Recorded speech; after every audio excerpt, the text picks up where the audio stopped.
স্বাধীন গণমাধ্যমে সরকার কোনো হস্তক্ষেপ করছে না জানিয়ে প্রধান উপদেষ্টা প্রেস সচিব বলেছেন, গত ১.৫ দশকের সাংবাদিকতা নিয়ে তদন্ত করা হবে।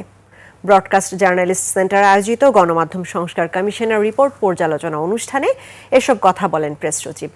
এ সময় গণমাধ্যম কর্মীরা বলেন, কমিশনের সাংবাদিক নিবন্ধনের প্রস্তাব নিপীড়নের নতুন হাতিয়ার হয়ে উঠতে পারে। আদিত্য মামুনের রিপোর্ট।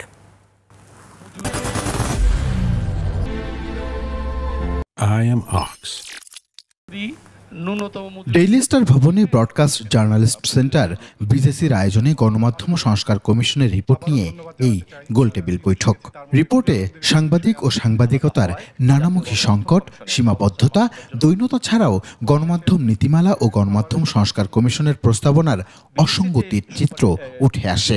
সামাজিক যোগাযোগ মাধ্যমের তদারকির কোনো সুপারিশ প্রতিবেদনে নেই। ব্রডকাস্ট জার্নালিস্টদের সংগঠন অভিযোগ করে, প্রস্তাবনায় সাংবাদিকদের কম গুরুত্ব দেওয়া হয়েছে।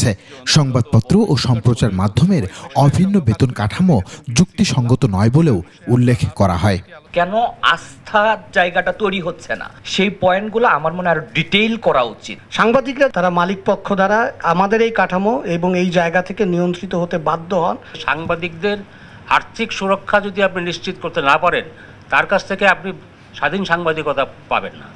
সম্প্রচার মাধ্যমগুলোকে পে চ্যানেল ঘোষণা করা, কেবল অপারেটরদের সাথে রেভিনিউ শেয়ার, সম্প্রচার মাধ্যমকে শিল্প ঘোষণা সহ বেশ কিছু দাবিও তুলে ধরা হয়। যে ইউটিউব, ফেসবুক নির্ভর যে সাংবাদিকতা, সেটি আমাদের মূল সাংবাদিকতার সাথে মিলিয়ে ফেলা যাবে না। কেবল নেটওয়ার্ক ব্যবসায়ীরা যে টাকাটা প্রতি হাউসহোল্ড থেকে নিচ্ছে, তার একটি ক্ষুদ্র অংশ যদি টেলিভিশনগুলোকে দেয়, তাহলেও একটা অডিয়েন্স কন্ট্রিবিউশন মানে টেলিভিশন বিজনেসে আসে। আমাদের সম্পর্কে যথেষ্ট কথা বলা হয়েছে কিনা, বলা নাও হতে পারে, এবং সেক্ষেত্রে আমাদের কি করতে হবে।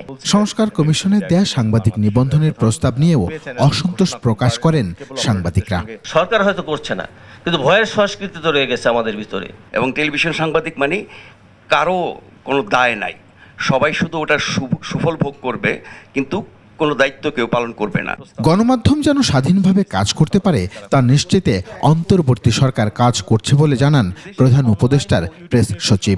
15.5 বছরে যেই জার্নালিস্টিক ফেলিউর হলো, সেটা কি আমরা সত্যিকার অর্থে সিনসিয়ারলি কেউ অ্যাড্রেস করার চেষ্টা করেছি? কেউ যদি কোনো থ্রেট পান, আমি আবার আপনাদেরকে বলি, আমাদেরকে জানাবেন। সংবাদ মাধ্যমকে সুসংগঠিত করতে ইউটিউব নীতিমালা অপরিহার্য বলেও উল্লেখ করেন শফিকুল আলম।